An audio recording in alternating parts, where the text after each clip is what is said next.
I'm Bruce Buffer. It's time for the Anthony Gorgano Show!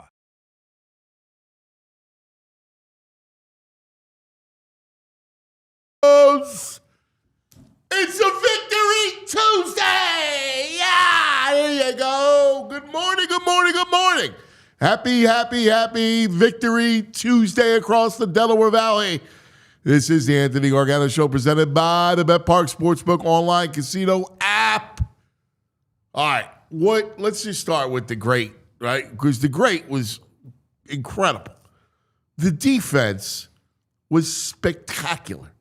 The defensive line, watching Jaylen Phillips with this line, oh my. That is a Super Bowl D-line. That defense is so good. It's a championship defense. It's got one hole, and it's CB2, right? And it didn't kill you. Now, he gave up a third down because he was given 7 yards of cushion with Dory Jackson. And Jordan Love missed another one where he was 7 yards off. But other than that defense is locked. Hunt was fantastic. All right, our man BG is back. He's coming up shortly. Carter with a big play. Ojoma with a huge. He and Carter teams up. He calls out the play on 4th and 1. Just fantastic. Reaction. Just great stuff. Great stuff. I mean, Nakobe Dean was all over the field. Bourne, Jihad, Coop, Quinion. I mean, I love this defense. This defense is a Super Bowl defense. This is who you are. That's what that was last night in a slog. And it was an ugly slog of a game, bitterly cold, moisture on the ground. You know, it was that kind of game. And that defense is what won it for you, right? Like that defense overcomes everything. That and Saquon's little spin. It's amazing. Those two plays won you the game. Like the defense and then that one play, which gives you the touchdown, that little shimmy and a spin on the check down. I mean, that was the game right there. But I liked it. As much as it was an ugly offensive game, I thought it had everything defensively. I love watching this Eagles defense. This Eagles defense is a blast to watch. They're fantastic. They just are. They fly all over the field. They're a smart defense. Vic is a great DC. I mean, that's a championship defense. And look, I think they're 7-2 because of their defense, right? Like they had a couple games where we saw the offense spotty. They played a good quarter, played a half, that sort of thing. But ultimately, they're 7-2 because of this defense. I mean, now with the other side of the edge fixed, forget about it. This is got great bones. Love this defense. Now, what I don't get, and everybody's talking about it, and it's an obvious thing. I mean, you got to punt. Like it's not even a debate. The fact that Sirianni doesn't punt in that situation, there's 32 seconds left. You're at their 35. They have no timeouts. They're down to no receivers. They got Bo Melton, who's playing corner. They moved him to the corner, back to receiver. Dobbs got hurt. They had no Matthew Golden for the game. Kraft is out. Jaden Reed is on IR. They have no receivers. Why in the world would you go for it? And then afterwards, offer a ridiculous statement in his news conference. Well, it's either kick a field goal or go for it. No, dude, there's curtain number 3. What? He didn't even bring up punt in his news conference. It's mind-boggling. There was no other call but to punt the football. They got no timeouts. That 15 yards was a big deal. Worst case scenario, they're starting at the 20.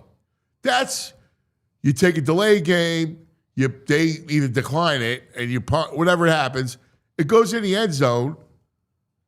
Worst case scenario at the 20. You just gained 15 yards. We know what it's like kicking field goals. Like, now obviously the second attempt was way off. But the first attempt, while it was short, that he gets it off, it's almost like a gimme like test run. He gets it off. He's on the money. It's just a little short. It wasn't even short by that much. A couple yards. Like, he put that game in peril when there was no need for it to be in peril. It was a ridiculously inane move to not punt the ball and then not even talk about it. I don't even understand it. I just thought that was ridiculous. But whatever. The play calling was maddening. I mean, how many give-ups are you going to call? It's third down, give up. Third down, hand the ball off. I mean, they just gave up on third down all night long. I get it was windy, conditions, all that stuff, but come on. There was a 3rd and 12 toward the end of the game on the last drive in their own territory that they picked up. They picked it up. There was 3rd and 12. It was a pass to the right flat, and they picked it up. So I don't understand this whole ultra conservative approach. Just go ball out. You don't win by being conservative. I just think it's ridiculous. Once in a while, you're pinned deep in your own territory, and you want to run it. Okay, I get it. But they did it all night. They didn't go after points. I didn't get it. I don't like that a little bit. Now, Jaylen was awful. I mean, he was just flat out awful last night. There were throws, even on the touchdown pass, he was late. He was late on everything last night. If it's a zone, it's right in front of you. Dude, just throw the ball. Let it go. You just got to let it go. But to me, it was that kind of game. The Packers' offense was dreadful, and the Eagles' defense was awesome. Like, I'm looking at it from a defensive standpoint and say that's a tough win. It's a great win. The offense aside, Sirianni's decision aside, it's a great win. You're playing a desperate team at Lambeau in those conditions. That's a great win. They're 7-2 going into Detroit. I got to tell you, I was supremely happy this morning. In our nature, we'll do the autopsy, but you got to be supremely happy. And coming up off that vaunted D-line, oh, I see him. Oh, you don't want to go anywhere because the man of the hour, I don't know how he looked so good this morning. How does he look good this morning? The guy was in Green Bay late last night, running all over the field. He was unbelievable last night. And he looks fresh. I saw him last night after the game, big smiles like he always, he looks fresh. How does he look so fresh? It's crazy. BG will join us coming up in just a moment. And I got to tell you, that D-line was just fabulous. It was so much fun. It was such a championship defensive performance by everybody. Phillips comes in. It's like he was part of the crew forever. Like he came in and he was so active, so all over the field. He fits in so perfectly, right? Fits in so perfectly. He was great last night. Ajomo was great last night. I mean, Jaylen was real. He had a big play, Carter, right? Like it was that D line, and then the backers. How about Nakobe Dean last night and how well he played?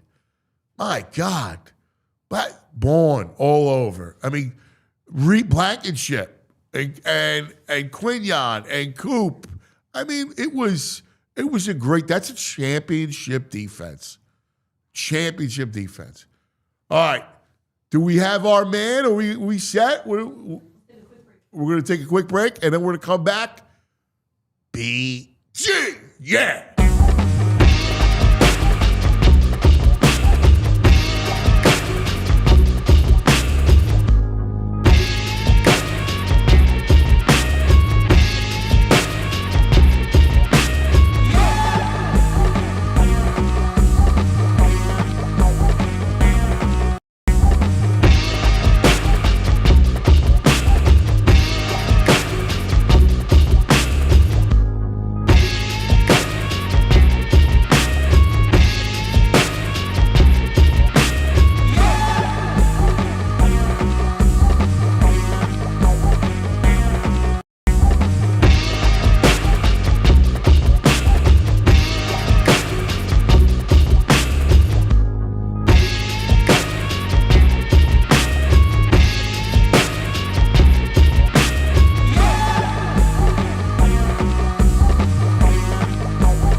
Welcome back. Yes, we got the man of the hour. That's right. Fresh off the flight from Green Bay. Yeah. They are the one, the only BG Brandon Graham. Of course, his cohort, Bo Wolf, VG, is not in the closet this morning. Hey, it's good to be here. All right. VG, BG. I love it. Congratulations. That line. That D-line was the truth last night, BG. Man, I would just say it was good for everybody last night that the defense played the way we did, especially going into Green Bay.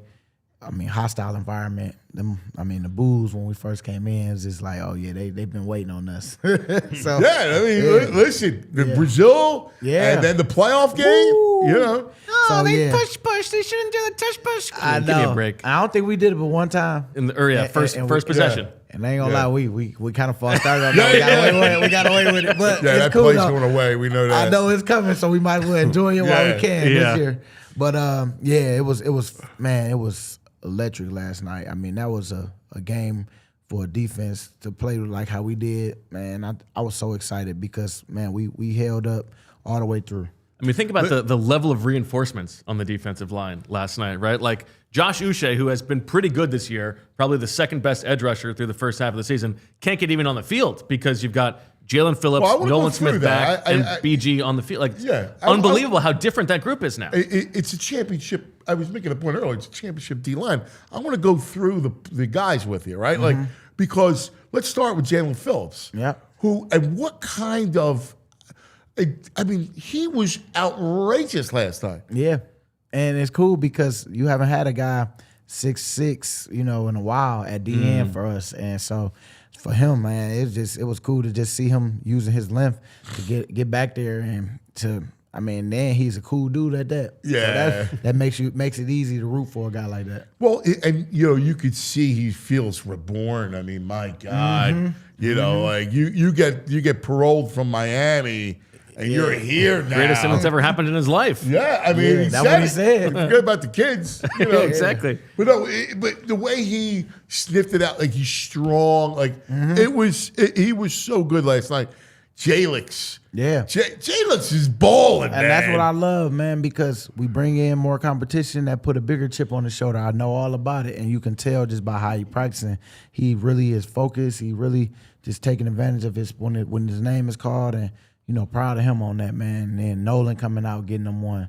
I mean, it's so many people hungry to get out there and show what they can do. And Jaylen Phillips for sure came in with a chip on his shoulder because He wanted them. He wanted since Vic put his neck on the line for him. He wanted to make sure that it paid dividends for him. So on that big 4th and 1, Jomo's calling it out. Yeah, I didn't even know that until because we were so excited that we stopped to play, but I didn't know that what went into it. Man, it just put Mo even on a more bigger level because, man, calling stuff out and it's actually that, and they still didn't change it. You know what I'm saying? It was cool. Called it out. Yeah, he called it out. They rushed it. He's calling it out. Yep. Swoop, right? Yep. Jaylen bottles up, Yep. is able to win at the point of attack. You guys, I mean, it was textbook defense. It was textbook, and in that moment right there, I mean, we're gonna make sure we listen to Mo more often. It was just so impressive. And then listen, you make a big play, you sniffing it out. Man, the wily vet sniffing that play out, hey, load it up. I was happy to make a little contribution for sure, especially on my little debut coming in, my first time out in a long time, and I was just excited to be there. Yeah, maybe in your 17th year, opposing offenses will finally realize that you're not going to bite on the misdirection and give up the edge on the backside. No, I've never seen anybody in my life who is so reliable at that more than you, and yet teams still test you. Like, I don't know if you know it, but they set it up perfectly. The play before that, they focused on you on the camera. They're like, oh, Brandon Graham out of retirement. And it's like they set it up perfectly. Real? Yeah. The That's next crazy. play, they hit the first down. Then the next play, it's you busting up that play. Man, that's crazy. It was like perfect timing. Yeah, Well, I'm glad I got a little time on how did TV it last feel? night. Like, how did you feel? How did you feel out there? I felt good, nervous. Yeah. Felt the first time doing this where I come off the street and then now I'm in the game, and so I'm used to training camp, getting all that stuff building up, but now, I mean, man, it feels great. Just coming out the street, feeling in shape, and I felt I felt fast, but I felt like with more reps, I'll just keep on getting more comfortable. How's the body this morning? Body feel good. Okay. Oh yeah. Was there a If my body Other hurt, than I'm your in trouble. eyelids, yeah. Yeah. Oh yeah, my eyelids for sure. I didn't get as much sleep as I would want to, but I'm telling you, I'm a lot more woke now that we in here. But I was in that chair you sit back. Studio A. Yeah, no, man. This one got me sitting up, so Yeah, I'm a little more into him, but I'm excited though. But I thought the whole defense was just special. Like, we talked about the linebackers. Nakobe was flying around, right? Born, young boy, right? Yeah. Like, I thought even Adoree, he stepped up in a big way. I mean, people was making their plays when it came to him, and it was one where we ran a play, Jaylen Carter right in his face, and he threw it off to the back. But boy, luckily he was in his face because it seemed like, I mean, I know Zach Bond was on him, but it was just all them little things that was happening. People was making plays in just big situations, like Nolan coming across the middle, but they ended up getting the first down in that last drive. But it was like, man, we even stopped them midfield after, I forgot what was it. Was that Jaylen's fumble? But either way, we stopped them in the midfield, and they only got 1 yard out of four plays that they ran. And man, it was just cool to see how we really just stuck to the game plan and took away a lot of his first reads. oh yeah, you were jumping. It was interesting because, and especially between the 40s is when you got them. They couldn't get over, and there were a couple chances where they had good field position to start their drives. Yes, and they came away with no points. Yep, no points, and that's where it came up big for us. We didn't let them get in field goal range at all, and and when they did that last drive, it wasn't really the conditions for them to kick that ball like that. So I was just happy, man. We all went out there and we everybody had played a part in it. Everybody had some part in that dominant defensive performance. It was kind of the opposite defensive performance for most of the season, where most of the season it was like teams would get into the red zone and then you bow up in the red zone. You don't let them in the end zone, but they would drive the ball down the field. In this game, they didn't even get there, and then the one time they got there, they scored a touchdown. But over the course of the game, you guys dominated on a per down basis. Yeah, and man, we got to win off the bye, and so that's a great feeling starting this next run. and against a desperate team. Like that's a team coming off the loss to Carolina. They needed to win that game. They needed to win it, and they got all these expectations for themselves, I'm sure, and especially having to added Micah Parsons and adding some different guys from the draft, and now man it's on them and their leaders to focus on the next one, and you got to keep working, keep building. The one thing that puzzled me was I don't know why Nick didn't punt. Like in that spot, Talking about the fourth down. I mean in that spot they're at the 30, they're at the 35. Even worst case scenario is touchback. It's the 20. 32 seconds. They turned out to be 27 seconds. No timeouts. I mean, you just it sound smart. Like you gotta punt it. And he talked about kicking a field goal, which I would never have done. But you gotta punt it. Yeah. I mean, we trust them being aggressive. We get it. Hey. Well, you listen, but you guys stepped up and did the job. And I think it was just more the trust of the defense. But you're right. Like, okay, maybe he might have wanted to call that one back or get that one back. But that's a check. That's the play call is Jaylen checking to that.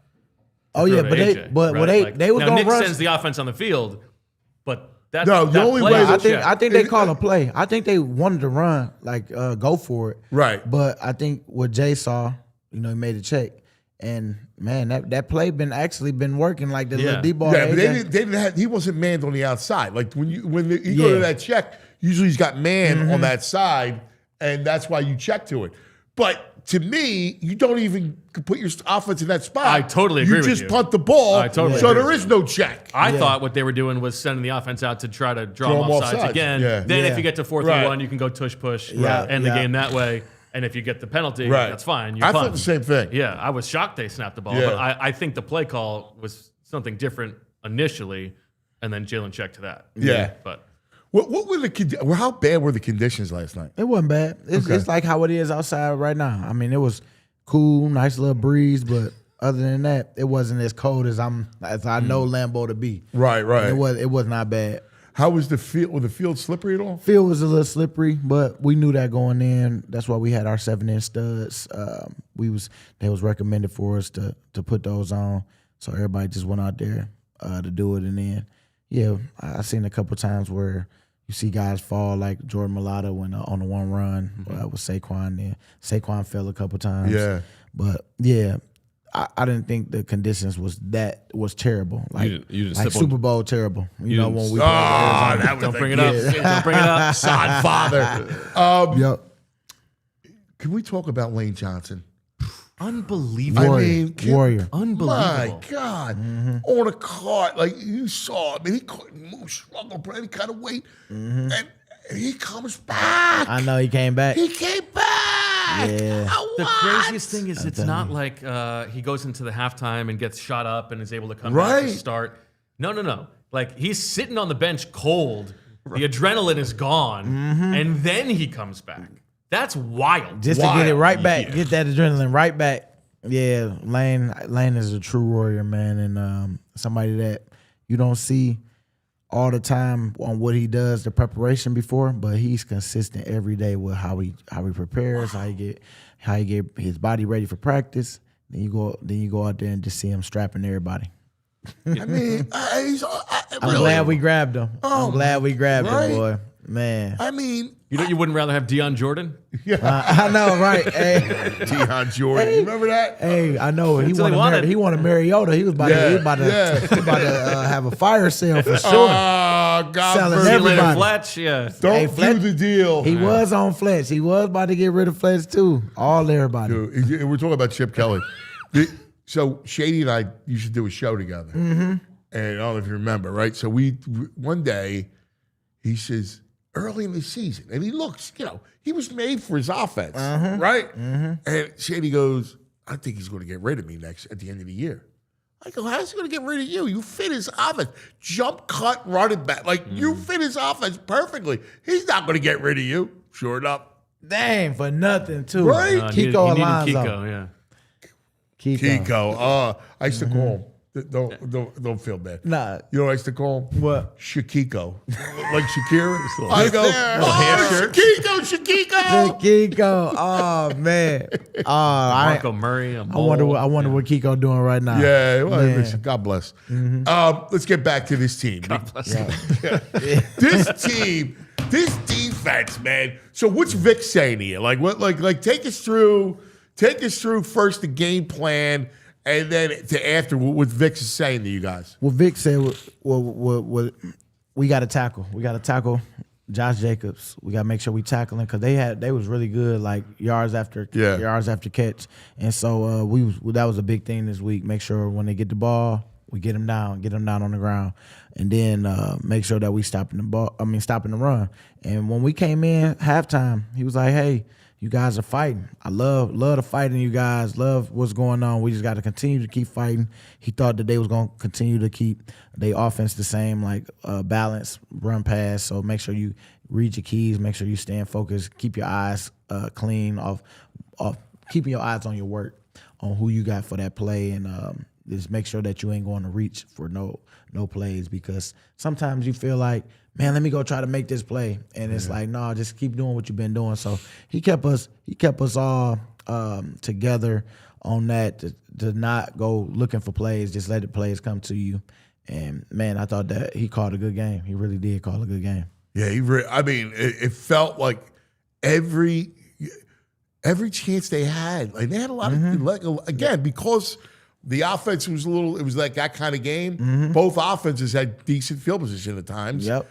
And you guys just stepped up every time. Yeah. I mean, and for Jaylen and to find DeVonta finally, and then How about the catch DeVonta? Yeah. Man. DeVonta's Talk catch, about a warrior. what a catch he made. That was By big. the way, man, his hands are strong. Oh yeah, he's strong. Man. He's strong, man. And we got some good vets, man. I mean, because he was a vet coming in as a rookie because of how he go about his business already. I mean, Saban had them boys, whoever under his program, a lot of them guys had some good regiments coming in. I think that's why we always tried to go for them Alabama, Georgia, because it's really how you being coached and what you getting ready for the NFL. And they do have them boys prepared. And I'm glad to see Smitty go out there and just keep performing every week.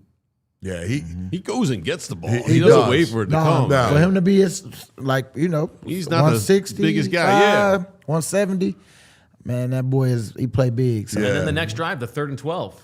Yes. Beautiful play. Yeah, that was. They finally threw the ball on 3rd and long. Well, know. that was the other thing. What was there a conservative kind of? Did everybody feel like because of condition? I don't know why, but a lot of give up on 3rd down. You know what? I just say the bye week, everybody had a chance to, kind of get some rest. Of course, we got some more time to prepare and stuff like that too. But this was a good defense we was playing. I don't want to give them credit because they definitely was. We was just making sure that we was attacking that D line, because as you know, the D line was that's the strength of their defense, and so I know that was a big emphasis. We wanted to make sure we ran the ball a lot too. But yeah, we just didn't.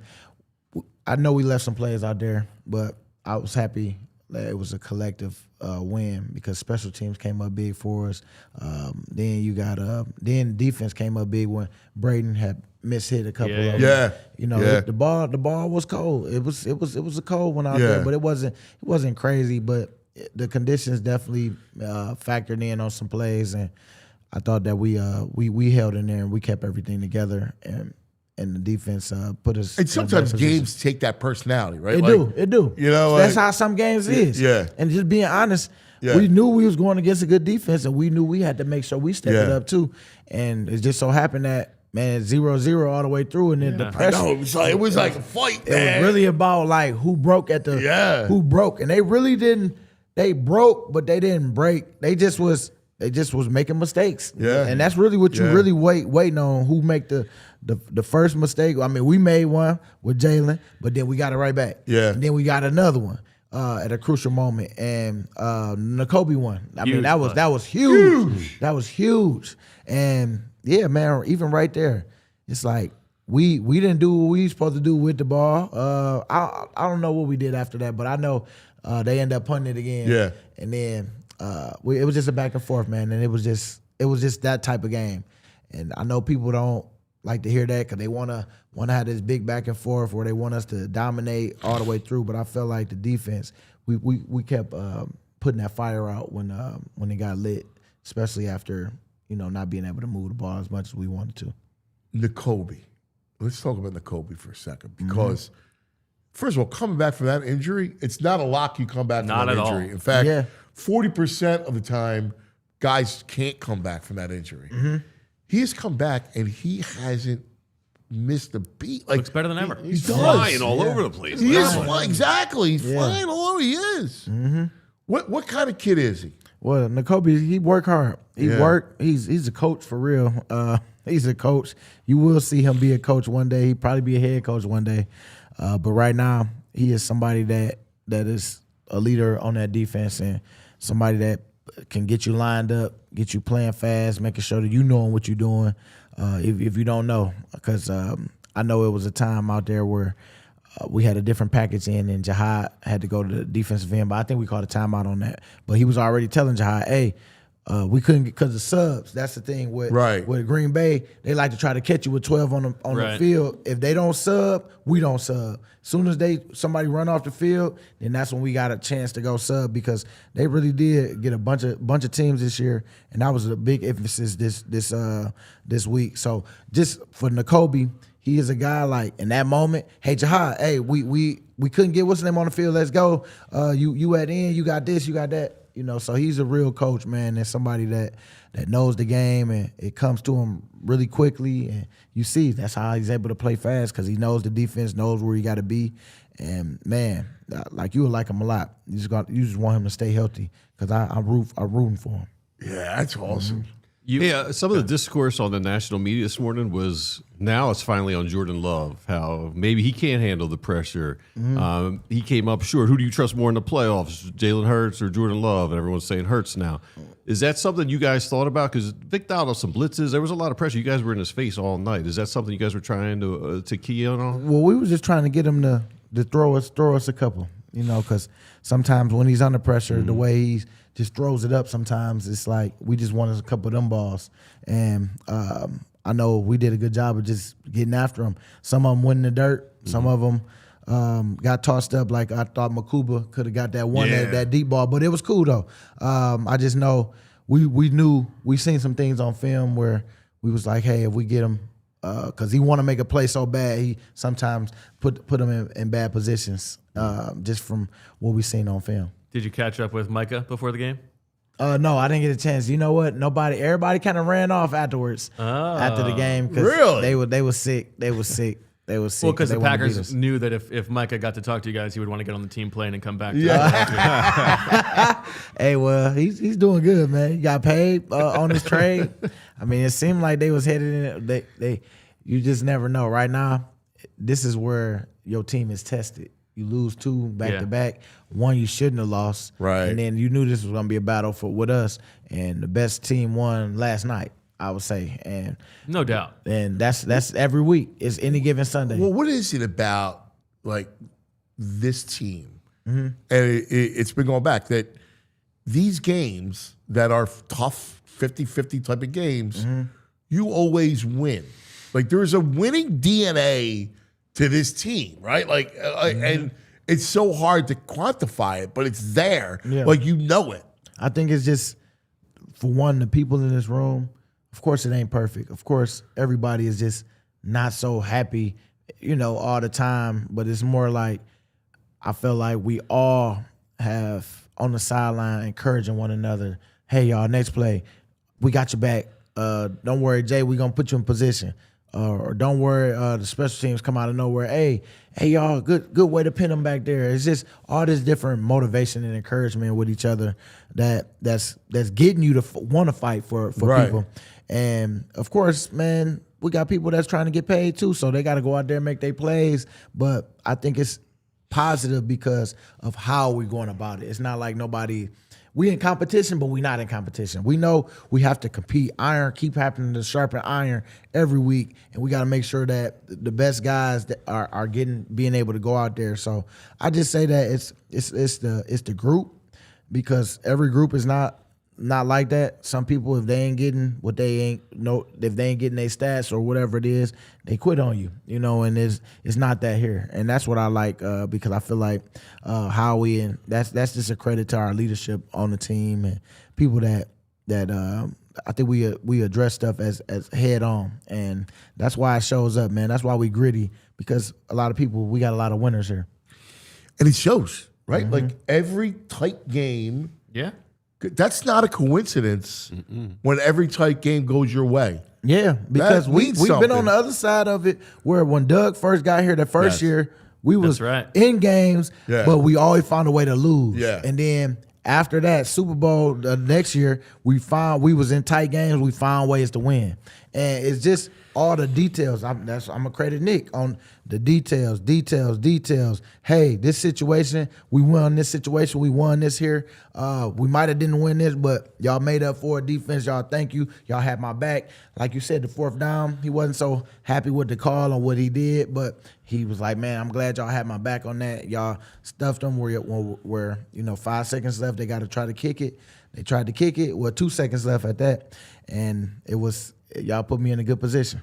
I gotta tell you though, I love the way this defense is constructed. Howie did a great job. Yeah, he did. Like you look now, adding Jaylen, It's so adding different. Phillips, It's so different. because he's a big. legit, right? Like he's a He's legitimate. legit. He's right. legit. He is. So He when is. you add that piece to you guys and Yeah. you, like the rotation. The rotation, and it's the hunger of the other guys that when you get a new guy coming in and he's the guy, he's the one that's going to be here.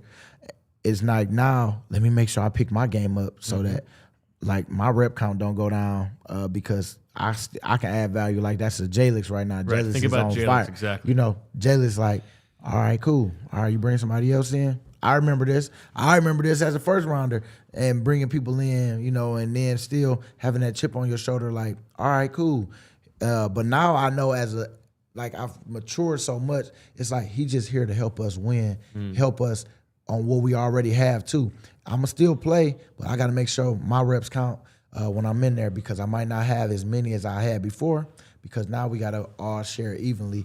So I think that Jaylen Phillips was a great addition, man. I think it helps Nolan too. It because do. It help Nolan Nolan. plays so violently, right? Like it's hard to keep that up, and Yeah. the way he goes. He don't cheat you on a play, man. He ain't. And And he put out, what's the name again? Yeah. Back-to-back games. Elton Jenkins is going to have nightmares. I mean, man. I never seen a kid so violent off that end. Yeah. The violence he plays with, man. Yeah, he really does, and that's what I'm saying. Like we got a lot of ballers on our team Yeah. right now. We just got to stay healthy and just stay building this thing. Because we know we've been here before. We know what it takes, but now it's just getting those new guys to believe in everything that we selling, and I'm so far so good. And you win. Let's be honest, guys.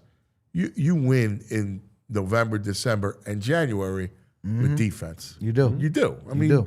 it's just the way the game is. That's how it is, and that's what's happening right now, man. We winning on defense right now, and I know the offense gonna start popping, and man, when they start popping, look out.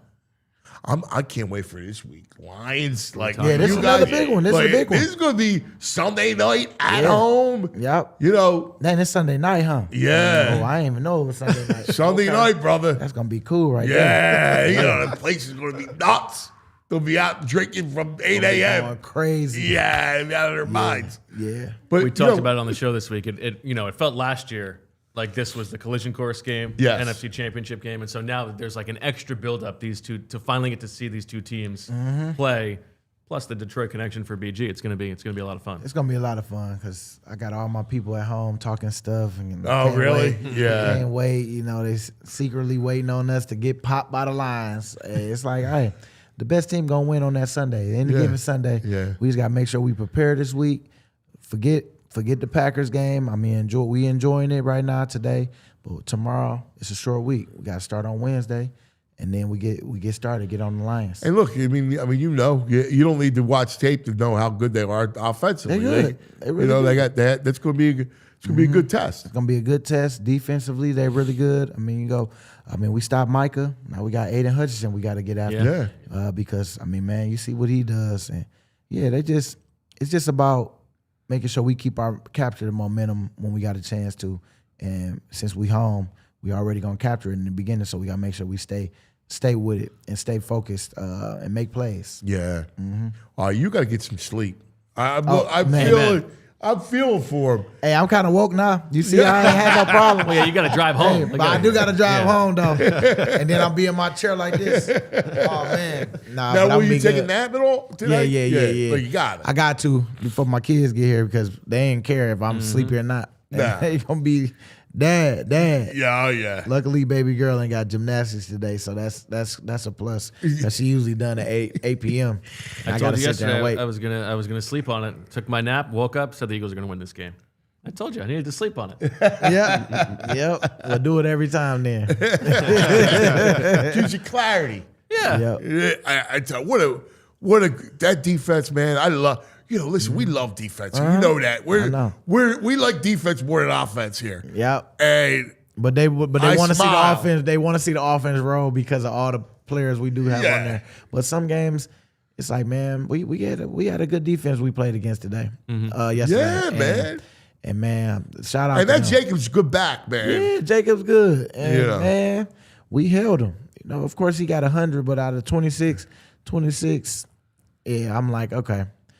We held You him. got to feel good. I feel good. You got to feel real good, We man. feel good. Vic's got to be happy. Does Vic ever get happy? He got happy after the job is done. That's when we was holding that trophy. That was the most happy that I seen him. Then he's still saying about the fourth quarter. Right, still in the fourth quarter. Man, we ain't supposed to let them get no more. Just like yesterday, we tried to keep that 0 up. But man, they snuck in that zone, man. But luckily we made our play that we needed to make, that touchdown play before they got in the zone, because that could have been It felt like whoever was going to hit first was going to have that advantage. And going up 10 was huge. Yeah, man. going up, that was cool. That was like, and that was big. That was the big part of why we won too, because like you said, man, because they could have easily scored a couple drives, like if they didn't make them mistakes. Even if they get Field goals. Even if they get a couple field goals, it's a different vibe. It's different. The game's different. You know how that plays out. Absolutely, no doubt about it. And I mean, the same thing that BG said is that if Jaylen doesn't fumble on that opening drive, you score a touchdown there, all of a sudden the game feels different as well. So it goes both ways. Yeah. But it also speaks to what you're saying about this team has found a way to just get it done when it matters. Yep. So you were on a pitch count last night. Yeah, 10 plays. Ended up doing 9, but it was cool. Everything was mostly in the back end because he wanted to, just in case, like save me for the moment. The big play, yeah. Big plays that you need in the last and bit, but it'll just keep progressing that every week.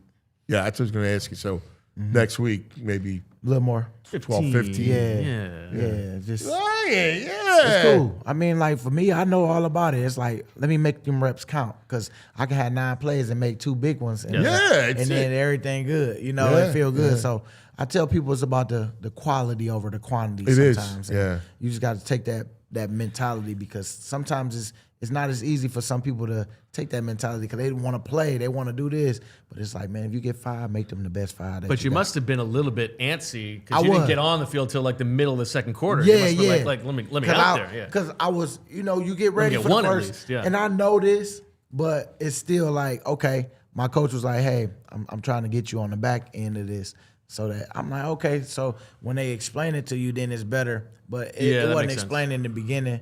But at the same time, I knew it was 10, but I didn't know how it was going to be spread out and what he was thinking until he told me in the game. Plus, they were getting off the field, so there were fewer snaps. Yeah. to have. And that's what's nice too. As a defense, we out there getting off the field, and when he was about to put me in, and we got off the field, 3rd down, it's over with. Okay, cool.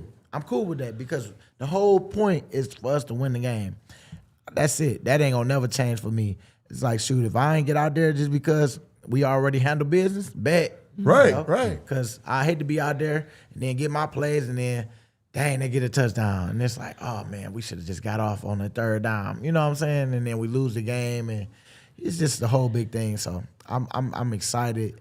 No pressure. Does Clint run? Does he'll do your subs? No. My coach do our Yeah. stuff. Wash, Like yeah. everybody, Will do it, right? Yeah. everybody is in control of their position at their position. Yeah. But you know how he wants to see out there. Right. So it's like, okay. But with Vic, and you have your formations where you know what you're going to be in. You got your packages like Yeah. base, Yeah. nickel, No, all but these as far different as like your pitch count, like they go Oh, over. yeah, they know. They They know. They went over with you. Yeah, they know. And my coach, they always go through different. So they always get held accountable. It's like, oh, okay, so you did give them a 10. Okay, cool. Hey man, you gave him 15. We needed 10, Right. or 20. Sometimes it's like, well, the situation happened. Right. where It's gonna somebody take- got you know, hurt. third you and need to be a long, little more. right. You know what I'm saying? Exactly. So, but I think that they do a good job of just communicating. Yeah, That's it's all great. It really is communicating. I love it. Was there like one moment when you're in 20-degree weather and you're waiting to play where you're like, man, I probably should just waited one more week. Oh, Came back man. next week. It wasn't that bad. It wasn't bad. It wasn't that bad. But I didn't have that moment this week because everybody kept talking about that weather. But I'm like, man, it feels just like how I feel outside. It's a little cool, but it's not terrible. I've been You know what a part of it. It's the first cold of the year, Mm-hmm. so it's not like you're right. Like in January, that place is Yeah, tundra, that place. right? I mean, for real. Yeah. the ground is hard. Yeah. And when you hitting each other, it hurts. A little right. bit. Mm-hmm. But this is the first one because it's the first one. People blow it out of proportion. Yeah, that's all. That's all. But it's okay. I know that's part of it, and it wasn't as bad, and that's what made it even better. Because even like Jaylen Phillips, like, oh man, they talking about this cold. This ain't cold. This nice. So for him coming from Miami, Yeah. you got to Yeah. look, because you used to that warm weather out there. Because he talked about like he wasn't playing in the Kansas City one the year that they went to the playoffs, but they say it was freezing. Yeah. Some people had frostbite, from that game, and so yeah, it wasn't that. Definitely wasn't that. Good. Well, listen, get some sleep. All right. Yep. Congratulations.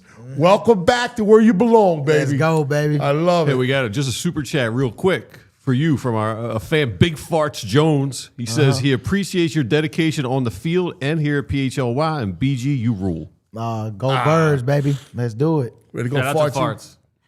farts. Fartsy rules. Big Farts Jones. Big farts. Yep, I love it. It's great, man. All right, boys. Listen, great job. All right. I Unblocked love it, Thursday man. morning, Let's 8 go. o'clock. Thursday morning, unblocked. Block. Make sure you're watching 8 a.m. Love it, boys. Yep. All right, baby. Let's do it. All right, there they go. Get some rest, man. Unblocked. Coming your way Thursday morning with that man, BG.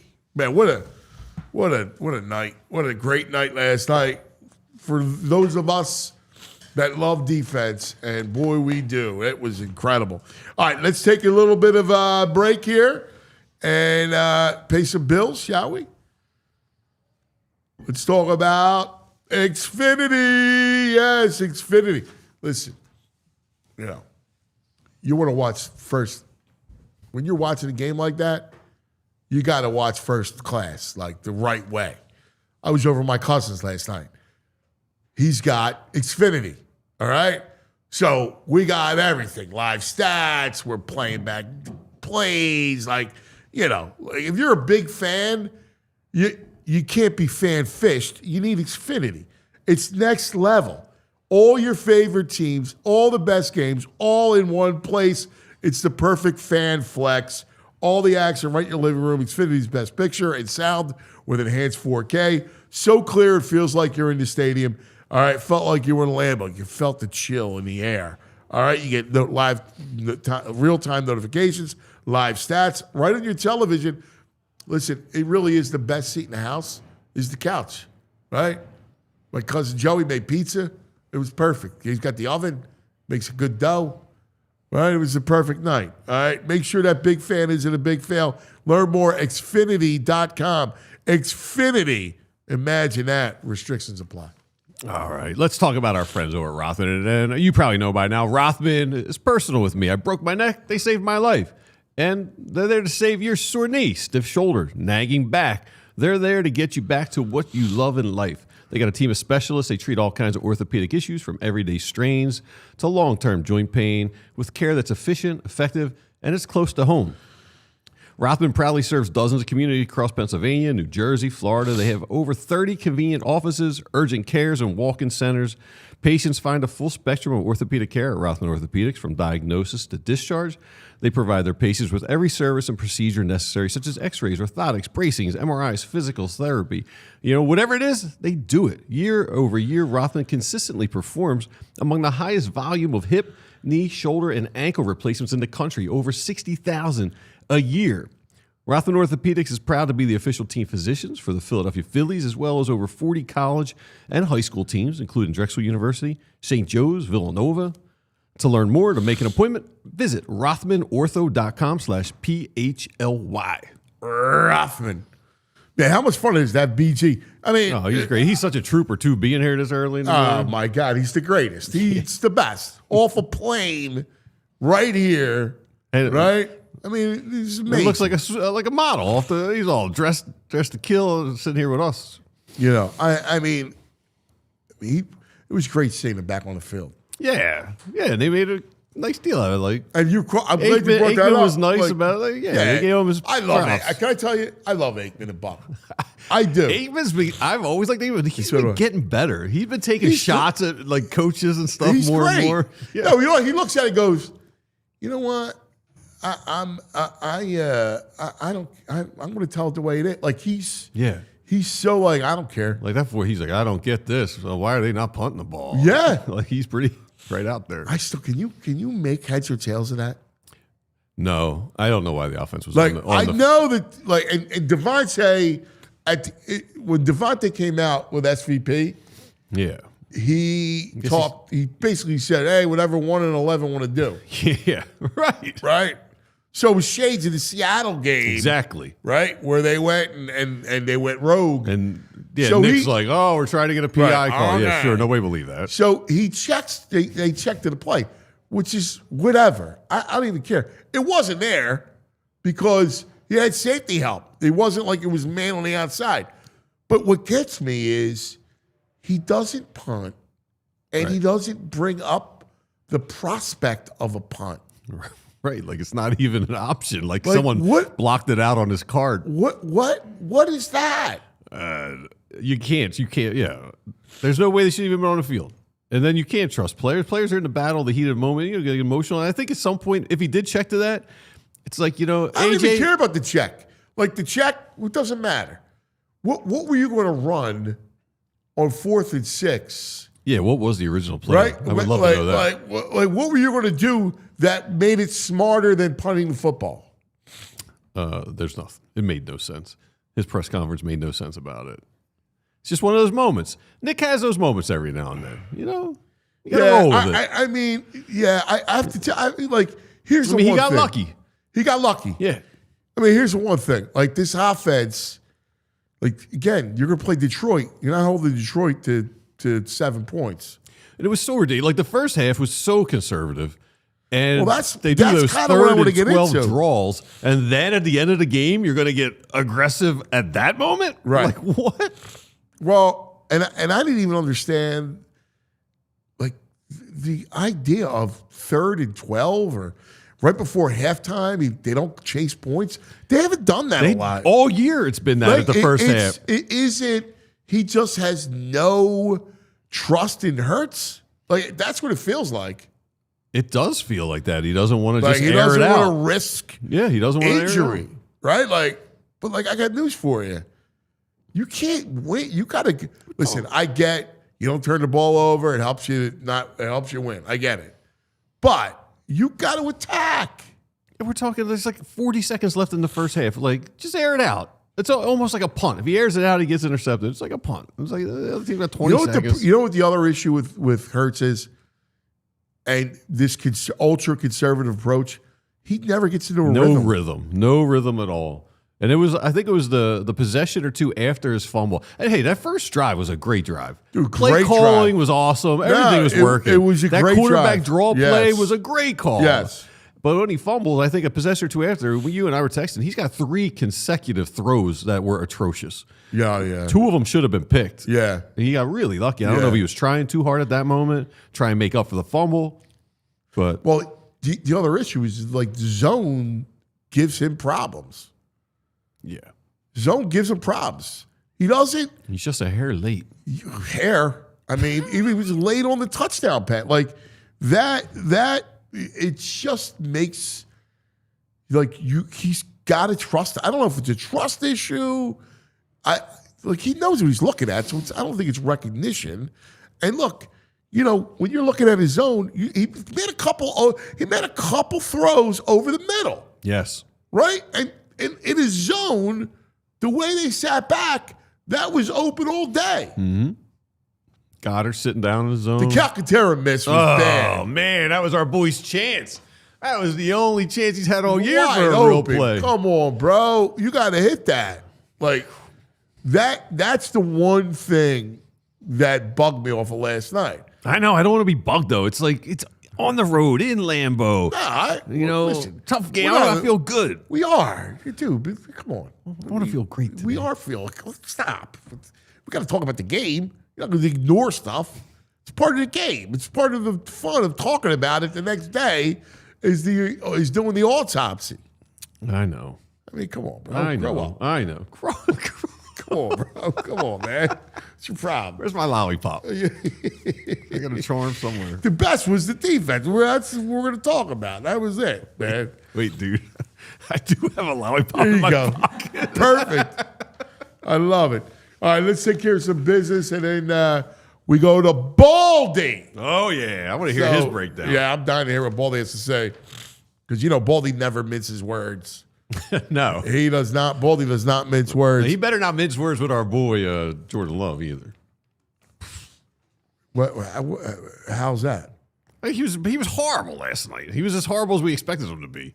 And it was a Baldi better come out and, I thought the defense was fabulous. I just loved it. I love the way they played, man. I just love that. I love that. I love defense.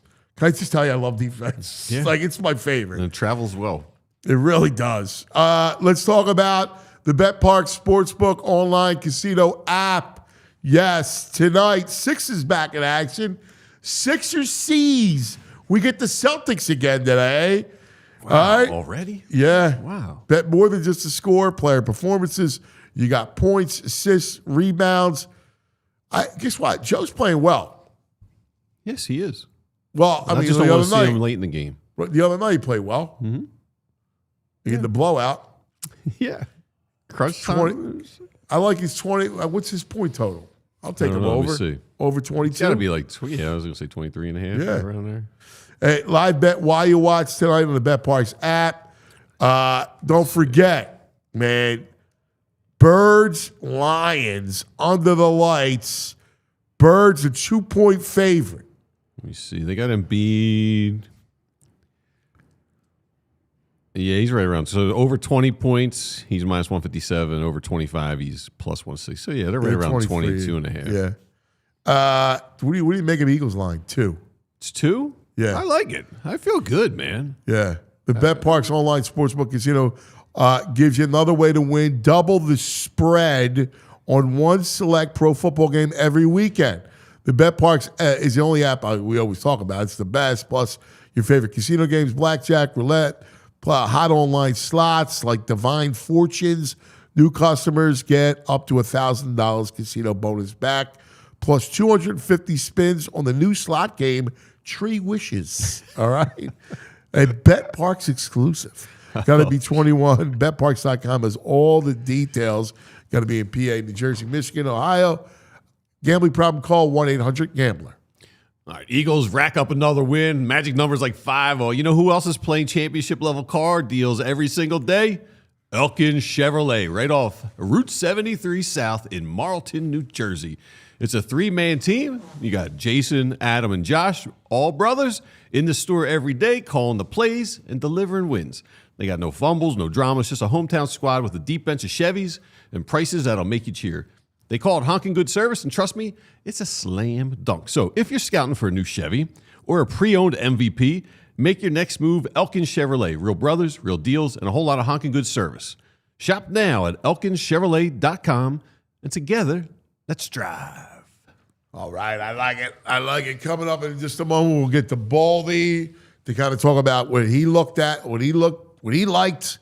To me, the whole story is Phillips. Phillips on that line. Like, holy cow. This is Howie, right? Like, Howie getting the best edge rusher. There were a lot of teams that needed an edge rusher, right? Yes. And Phillips is the best one. Mm-hmm. He comes right in and slots in opposite Nolan Smith. And 7 pressures. There's the stats there. And 7 pressures. Yeah, the guy, it's a remarkable debut. Really was. He was all over the field. All over. Nothing. I did not expect that. I expected him an impact, but man, he was their best. He was their best edge guy, right? Like everybody play. He slots in. He just makes everybody better, right? Because Nolan was terrific coming back, right? You got I thought Jaylen's played well and against the run. I thought Jaylen made a couple big plays. Yes, and I thought Jalen Carter had a nice night. I mean, at one point he had 2 tips. Jordan Love threw 6 passes, and he tipped 2 of them. Yeah. He was really active, man. And he dominated that, that interior They dominated part. that line. He did. They dominated the Packer O-line. And Ojomo, he just continues to impress, man. Yeah, I like what BG's saying about you get this new cat in and everybody's got to amp up their game. They're a little too comfortable with what their role is, and now they're like, a little insecure. You could see. It was like they were lit up last night. Yeah. Yeah, they were flying around the ball. Q gets hurt, you think, and he had a really nice night, I thought. Yeah, he played. You kidding me? Very nice. But I'll say the one thing: when Lane limped off the field Dude, like he's that, not human. and You I don't know about see you the guys. visual of it. Like I don't know about you guys. We thought it was a knee. My cousin and I were watching. Well, the way he got rolled up, yeah. We thought it was a knee, and I'm like, oh my god, ACL season's over. Yeah. Right? Like your mind automatically goes to panic mode, worst case scenario. You see his face as they're helping him off, and he's in the cart. I mean, he was wincing. He was in some major pain. Then it was interesting that you find out it was an ankle. Mm-hmm. And then he's sitting there, and then he's back in, and you're like, what? What? I'm thinking Right, we're when he losing him comes for the back, season. Didn't they 4 say? weeks. Didn't they say he was done for the game? I don't recall that. I don't. Do you remember, Ty? Because I heard him say, he's officially out for the rest of the game, and then he appears. Yeah, I think they said questionable. Just came back out of nowhere. Because I No, think but first he said questionable, and then I think they said he's because the done. sideline reporter was inferring that it was terrible. Right. Oh, he looked terrible. He looked a lot of pain when they're helping him walk off the field, walk past me. Yeah, that was I think everyone in Philadelphia was just texting everyone, be like, oh no. I did that no, both on Quinyon and on Lane Johnson last night. Quinyon, my God. I mean, you want to talk about the guy you can't afford, both those guys? Yeah. Like, Man, Dory Jackson stinks right now. Dude, listen, his cushion is ridiculous. He's like gives you the bouncy bounce cushion, right? Like, she's 7 yards off the ball. Just because you're talking about secondary. Ringo, have you ever seen a gunner get called for holding? Like, what? I know. And I guess what Aikman's saying is that whole slingshot thing. Right, But come right. on, I dude. know. Come I on, know. dude. But the thing that got me the most was it was like you can't give him that kind of cushion. Well, I mean, not consistently with better receivers. That's a problem. Yeah, well, I mean, he got This away with week? it. He got away with This it. Sunday night? I mean, That's going to be a problem. yeah, man, he got away with it. You get Baldi? No. All right, let me text him because I'm dying to hear what he has to say. What he's going to say off this game. I loved Aikman had a quote last night. Pass rush unsettling to Jordan Love. It's like, yes. I just felt like I was an evil guy petting my cat. Be like, yes. Oh, Troy. yeah. Tell us more, Troy. Well, their offense, man. I mean, listen, they were down. They had no receivers. I know. The Golden didn't play. Yeah.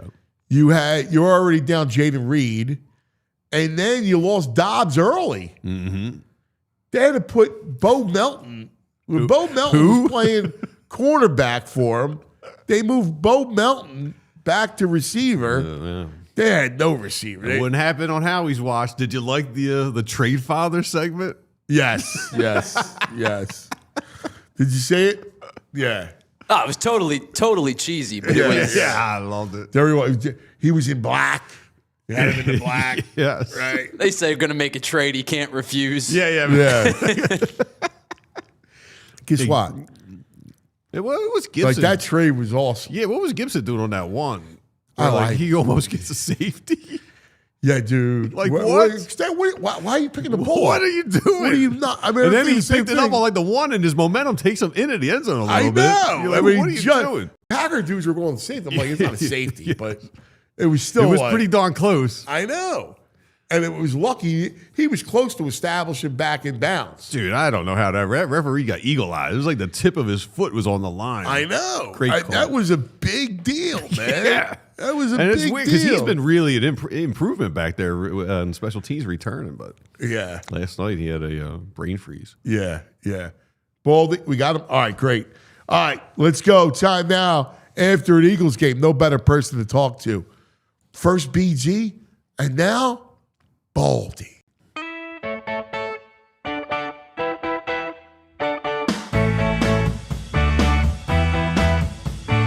Baldi. Oh, let's talk some football. Baldi. Oh, he likes meats and football. Oh, Baldi. There he is, the legend on the Xfinity mobile call-in line. Let's start with Jaylen Phillips, buddy. My God. I mean, he was, what an addition. That line was terrific. They were great. They were great last night. You know, he's always been a great player. He really came into his own in his second year. It takes a year to figure it out. They had major injuries, and so he was always rehabbing. Even when he was like rolling, but you know, he just knows how to play the game. He plays it. You know, first of all, he's got great size. You know, and he's not just a pass rusher. You know, like some guys are. Like the guy can play everything. He played the run. He can drop into the flat, but he can rush, and he's an excellent pass rusher. He's long. He knows how to use it. He's got an array of moves, and he can bend. He can really bend and turn. And even on the Jaylen's Hunt sack last night, it was Jaylen Phillips that just crushed the pocket. No tight end can stay in front of him. He was the best defensive player in the field last night. And it's so valuable because now everybody slots in, right? No one comes back. He's perfect, right? Because you know how violent he is. And now all of a sudden, Hunt, look how great he played last night. It's the run. Like, it just makes everybody, BG, who was just here, he comes back on a pitch count. But, you know, rotation. What they have, I mean, obviously, Nakobe started last night, but there's a package for Jihad. There's a package for everybody.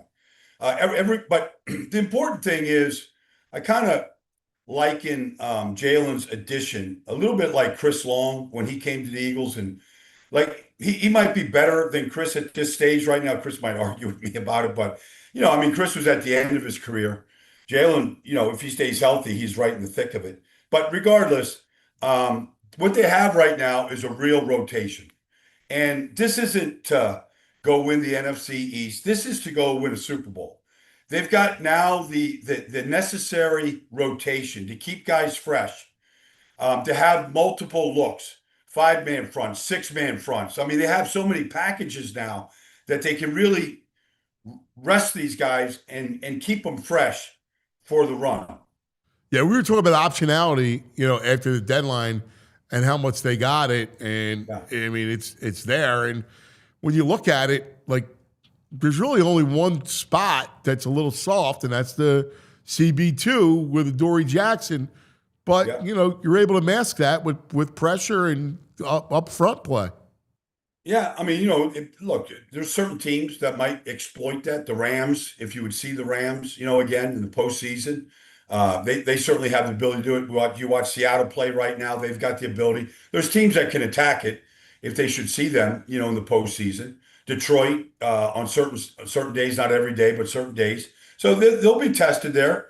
But, it also, we can figure things out, Jacorian, Adoree, if you have to put Cooper out there, they got Michael Carter for a reason. So, I mean, they've got the word optionality is the right word. They've got a lot of options right now.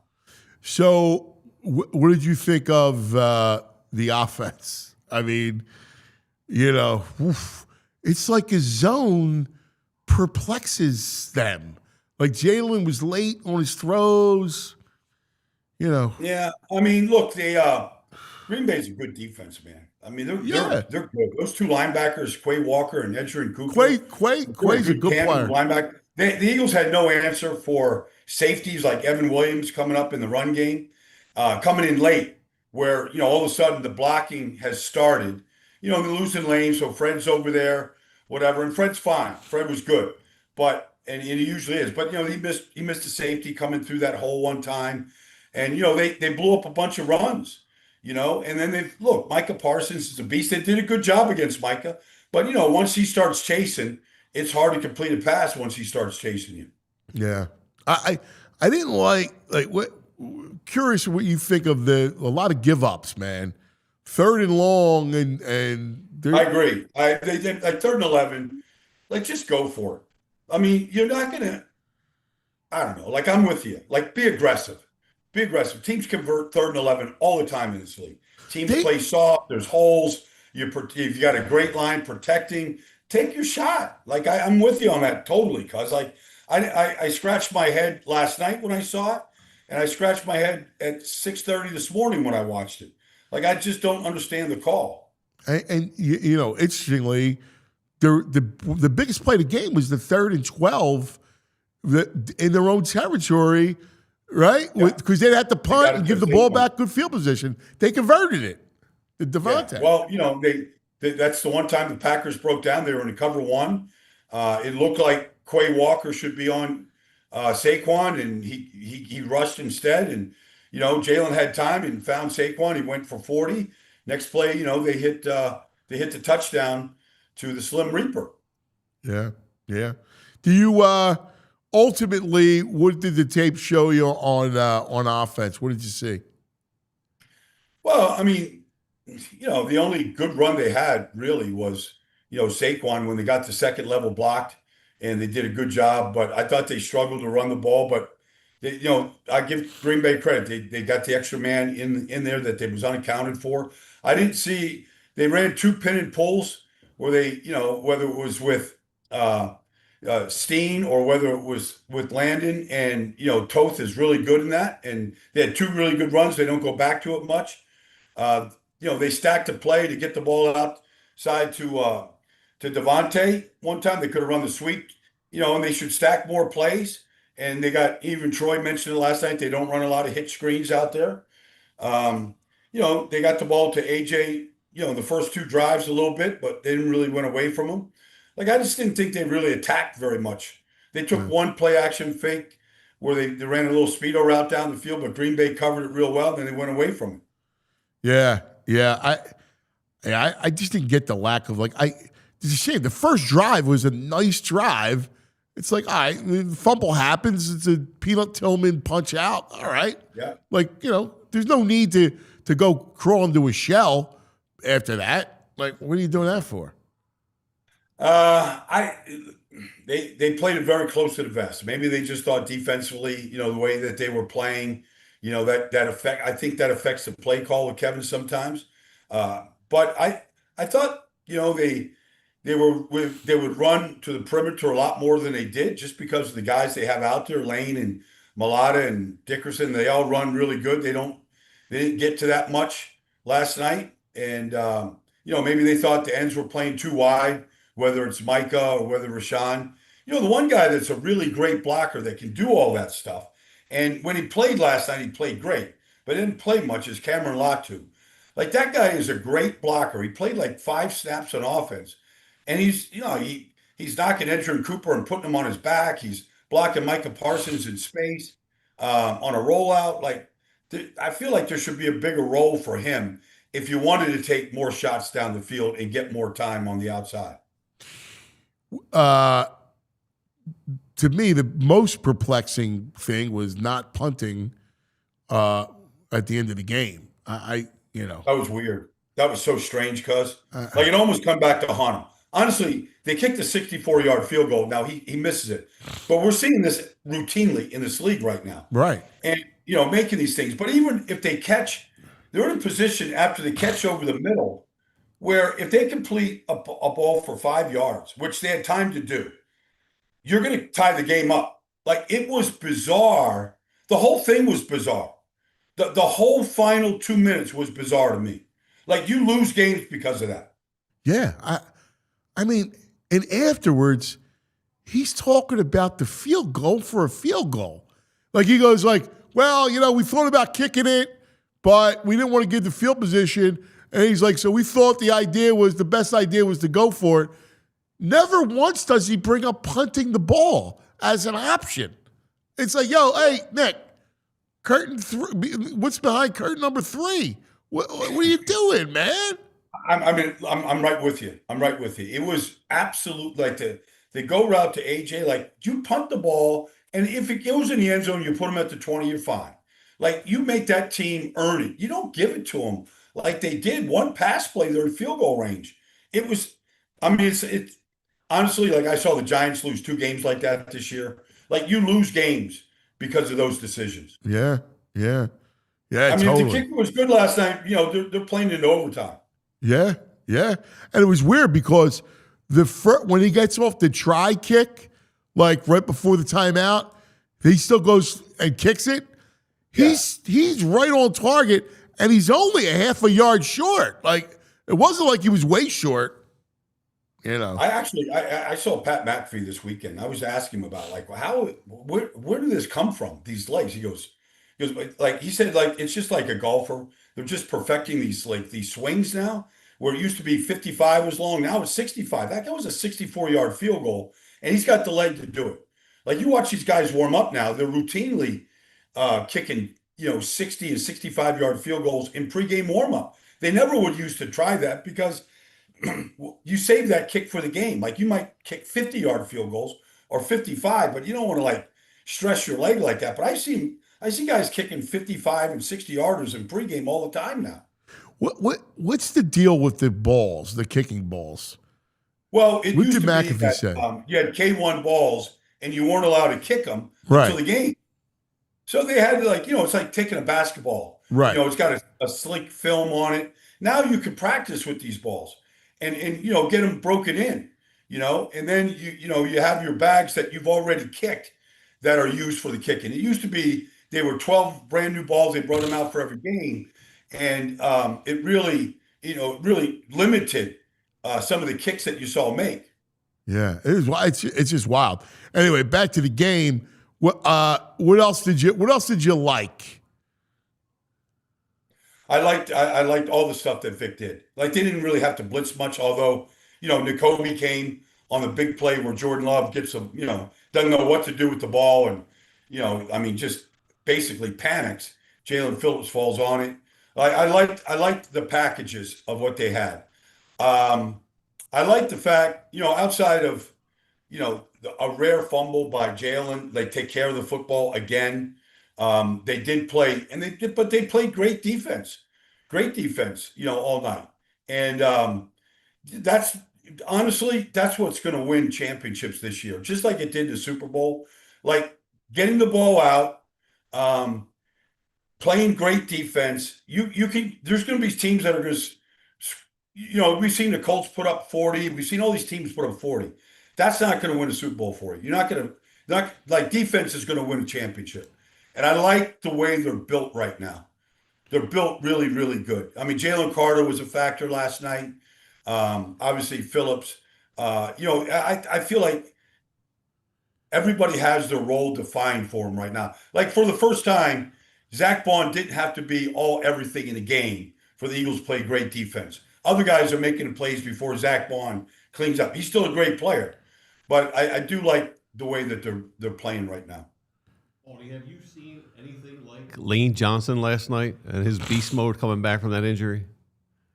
I'm sorry, I didn't hear. Lane Johnson, have you seen anything like him last night where we thought he was out for maybe the season? He gets carted off and he comes back late in the fourth quarter. That's your man.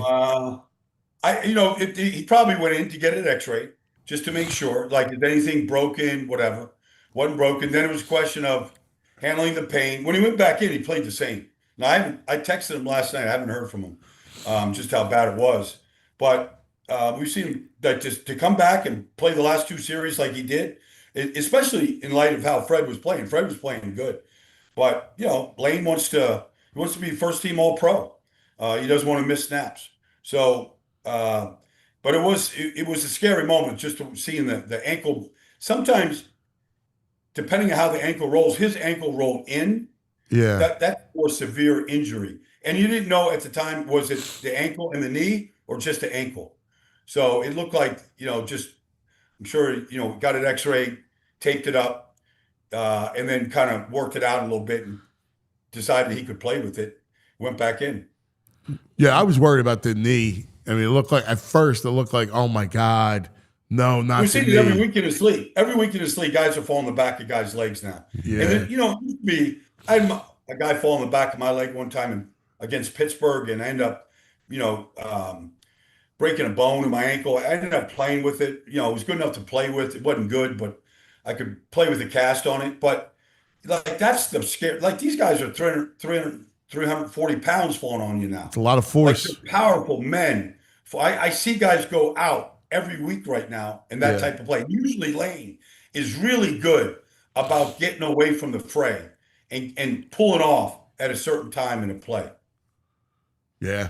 You got 3 ugly wins, but they're at, Kansas City, Tampa, Lambeau, all on the road. It's an impressive collection of wins they got going on. It is. You're 7-2.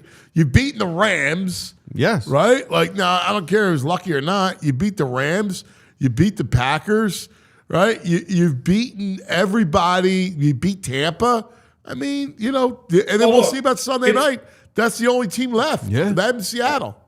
Right. So listen, usually you're going to get tested in your own division, and obviously nobody is going to test them in this division. So you need good out of division games right now. You need Detroit. You have to find out where you're at.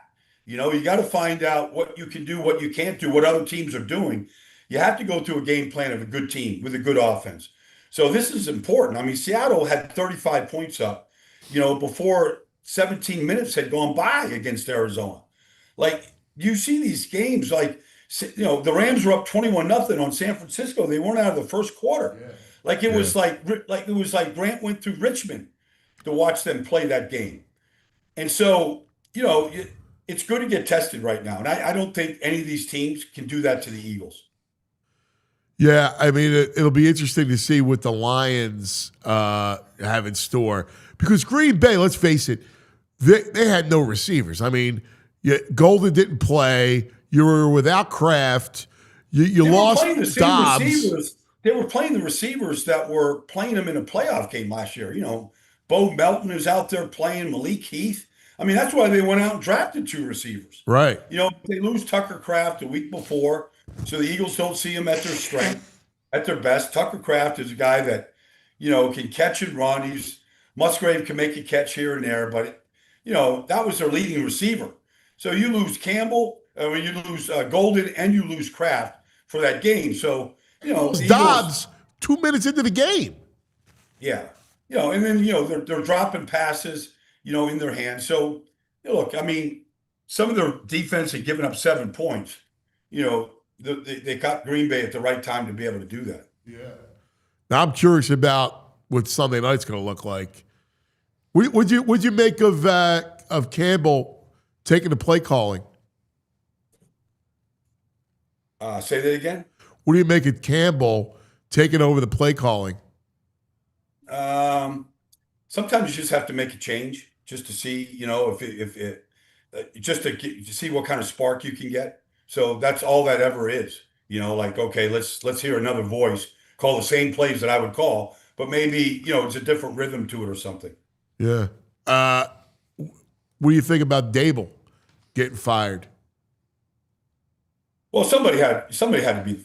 Here's like I texted Wink Martindale last night. He was the defensive coordinator when Dable first went there, and Wink's a hell of a coach. They're so they have a falling out, Wink and Dable, right? So Wink goes. He's coaching Michigan and win a national championship with Wink as defense coordinator. You know they're 5-22 without Wink. Nobody. And the thing that like I texted him last night. I'm like nobody develops in that team. Like you seen Dexter Lawrence regress. Kayvon Thibodeau's not an improving player. Like what Jaylen Phillips did last night was better than anything Kayvon's done the last 2 years. Like that's what he was drafted to be. Like you don't see Brian Okereke was a great player in Indianapolis. Yeah. Like he's invisible right now. Yeah. Deontay Banks stinks.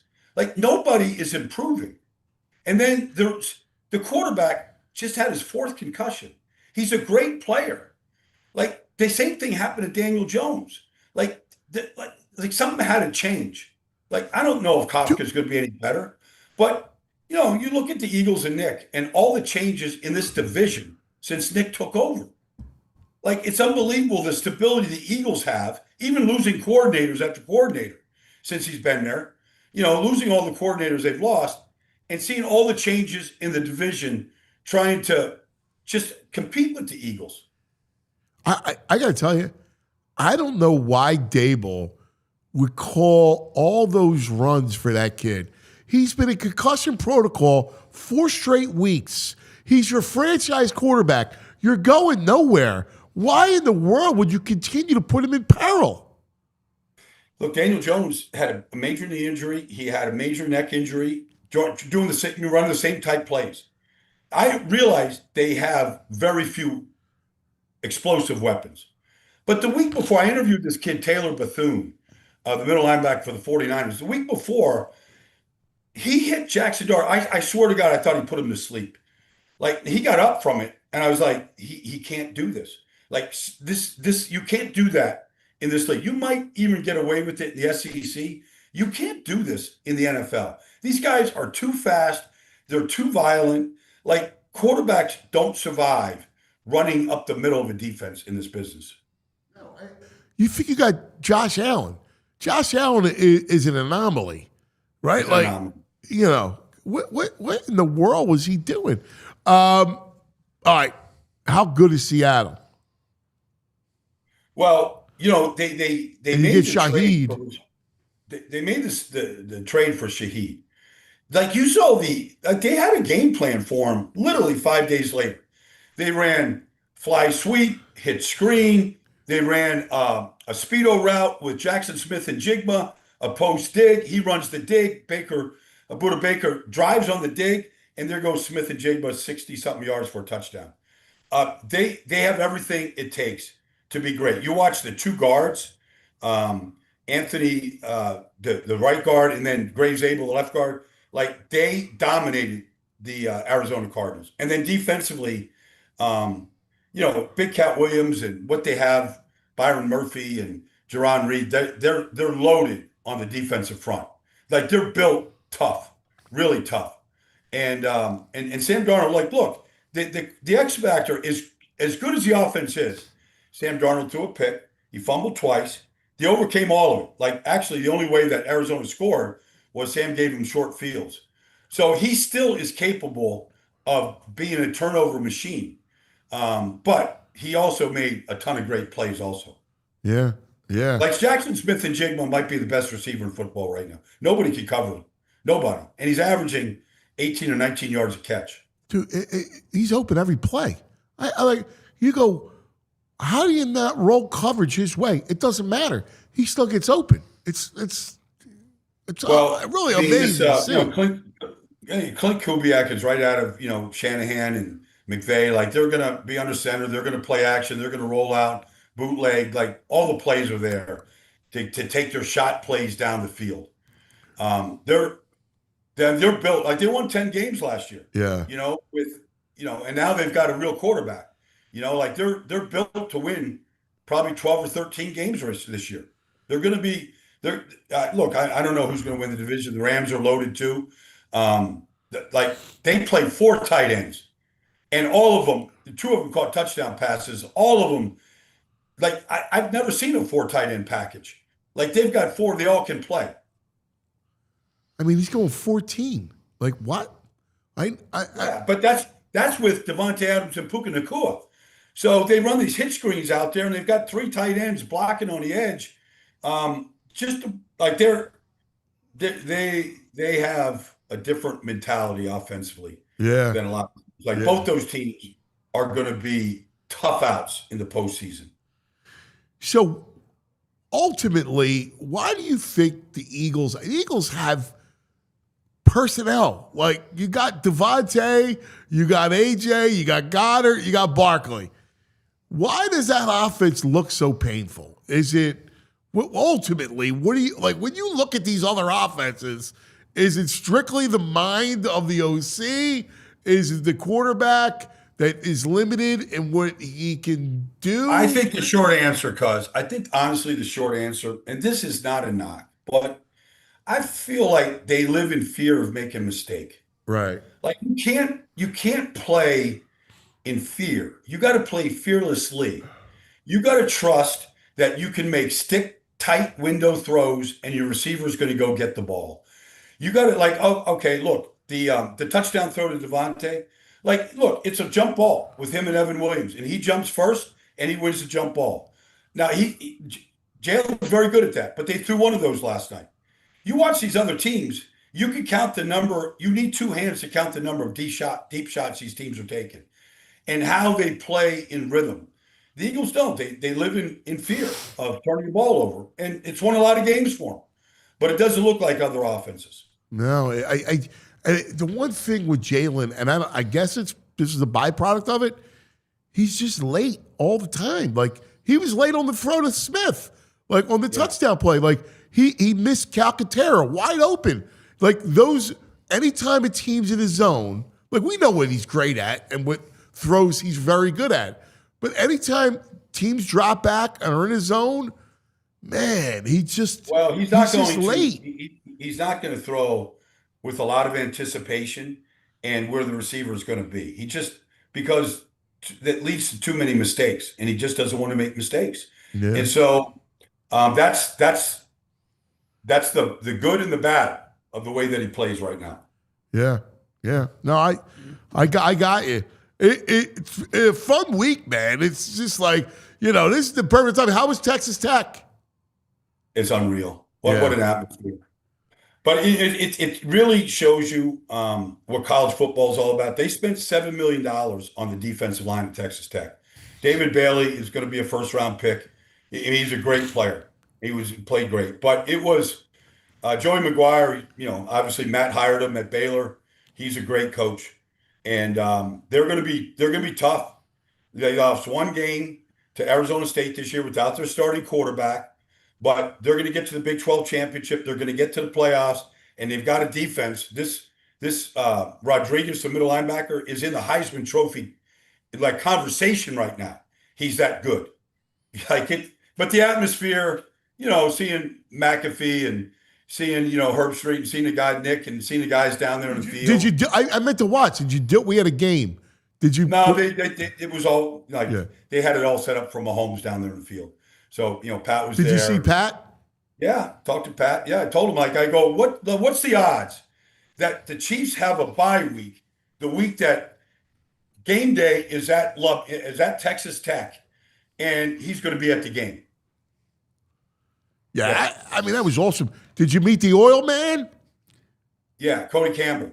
Yeah, he's only worth $15 million. The oil business, because I got to go here, I got to do this 49ers thing. But yeah, everybody, if I was an oil man like Cody Campbell is, I'd do the same thing to my alma mater. Yeah, it's awesome. Man. All right, brother. Great stuff. Thanks, pal. Yep. Here he is, Baldi, checking in. Who's the oil man? Cody Campbell is the man behind Texas Tech. So when they spent $7 million on the defensive line, it's because of Cody Campbell. He's the money behind the program. You see, each of these programs have big money. There's a billionaire attached to them. So you have if you don't have a billionaire, you're just screwed. Well, they all so it's like what happens, right? Take Nebraska, all right? Yeah.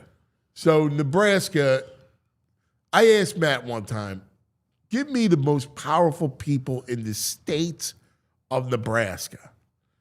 And he said, all right, well, there's this agri-billionaire, right, who basically runs the state.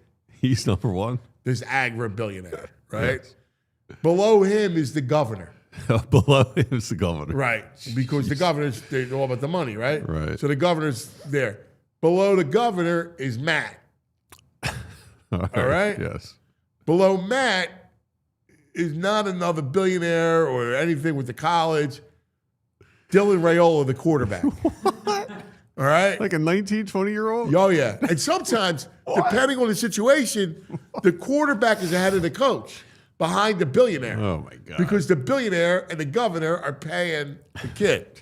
It's out of control. It is. It's clearly out of control. That's my TV show that I'm doing, right? Like, so I know all about it. It's wild. It's a crazy world. So did that billionaire, the agriculture guy, did he actually go to Nebraska? Yeah. All right. Yeah. So like a lot of the times it's all about the alum. the alma mater, right? Yeah. So they what's going to happen is these colleges are going to lease out the program to these billionaires. So they're all going to have all the the private equity people. Yeah. So it's just going to be like a contest between billionaires of who can win, right? Who can put the better program together. Jeez. Yeah. And then you have the shoe companies. Right? Like, are you Adidas? Are you Nike? Are you Under Armour? Because then they got, like, who do you think's paying Franklin out? Right. It's not the university. Oh, that was a part of the conversation. Like, hey, we're going to sign on, but we want some say. Well, of course. If you're Adidas, you go, wait a second. Who's going to be I want him out because we got to get a real coach in there to try to save the program because all you people are wearing Adidas. And I need Adidas not to be a laughing stock. Yeah, not going to be associated with losers. Right. Yeah. So it's a big deal. As they lose 6 in a row. Right. Anyway, all right, let's take a quick TO, and then we got EJ coming up to continue the coverage off of last night. Great win last night in Lambeau. Great win. Just fantastic stuff, man. A lot of fun. All right, let's talk about PARX Casino, Street Road, Bend, Salem. The fabulous PARX Casino. Oh, my God. All right. How about this? This is awesome. You ready? Monday nights, Sundays. Perfect. Sunday at noon, every Monday, 6 o'clock. The Bet PARX Sportsbook serves up the ultimate fan experience. $1 hot dogs, $3 Miller Lights, $5 Peronis, plus wall-to-wall action on a 150-foot giant sportsbook screen. Now, this is Sunday at noon? Yes. So we can all go out for like 6 hours. Yes. Enjoy this. Yes. Get our food, get a nice little drink. Yes. And then watch the game. Yes. Perfect. It's an awesome, especially with the Eagles playing at 8. Sunday Yeah. night. Yeah. And the slate, it's a lot of great games. Is it a good one this week? Yeah, it's all strong, yeah. PARX Casino, number one casino in Pennsylvania. Action, excitement, the Excite Center. How about sing-along brunches, Latin dance nights, country line dancing, comedy night? In fact, the Latin dance night, I saw it the other night. Did you? Yeah. It was a sight. In fact, I like Baldini, my boy Baldini. Don't tell me he salsas. No, well, maybe, but he said, come here, go check out the Latin dance night. So me and Mike Quick went over and saw the Latin dance night. I was like, wow, this is awesome, man. They have everything. The best cover bands, hot slots, Bet PARX Sportsbook. Hey, this Saturday, Bill Murray and his blood brothers rock the Excite Center. The actual Bill Murray. The Bill Murray. Yeah. And tickets are still on sale right now. There's probably a good chance he'll be guest bartending somewhere in the building. He loves to get behind a bar and pour pints. We got to do it. You got to check it out, man. PARXCasino.com for all things PARX Casino. This is how you win. You got to be 21. Gambling problem. Call 1-800-GAMBLER. How about a little crooked T, would you? Oh, you know, I like tea and I like it crooked. You're a crooked T man. Yeah, I mean, who isn't? First of all, he shows up today. Why bother with regular tea? Tyler, he shows up. I see him, and he looks like a suspect. I had to take my hoodie off. You made me feel uncomfortable. Well, he did look like a suspect. It's freezing out there. I want my hoodie We on. got a white male. Looks like Nosferatu. All right. So, if you're like me, you like your tea crooked. Everyone's got their favorite hard tea, but have you ever turned the can around to read what's in it? You can't because they don't tell you. And while they hide what's inside crooked tea, well, they brag about it because crooked tea brews real USDA organic tea for real flavor, zero sugar, no fake junk hiding behind the label. What you see, that's what you drink. Next time you're at the store, do it. Flip the can. If you can't find the ingredients, just put it back and grab a crooked tea, zero sugar, real tea, fully transparent. You know it. Philly, well, we recognize real, and this is real tea. So why drink the fake stuff? Crooked Tea. The only thing better is a strip sack in the Super Bowl. CrookedTea.com to find a store near you. Look at the games. Ready? Bucks, Bills, Oh, yeah. Chargers, Jags, Seahawks, Rams, Chiefs, Broncos, all lead up to Sunday So you night got a football. favorite? I think I'm most intrigued by Seahawks Rams. Yeah. That's a I want to see if the showdown, Seahawks man. are real because I am suspect on them right now. Yeah, it's showdown. It's showdown. Really is good. Good matchups. Yeah. All right, let's go to our man who covers the birds for all PHLY. All PHLY Bird Shows the best. That's right. Check him out. He's a great writer too on the Xfinity mobile calling line. E.J. Smith.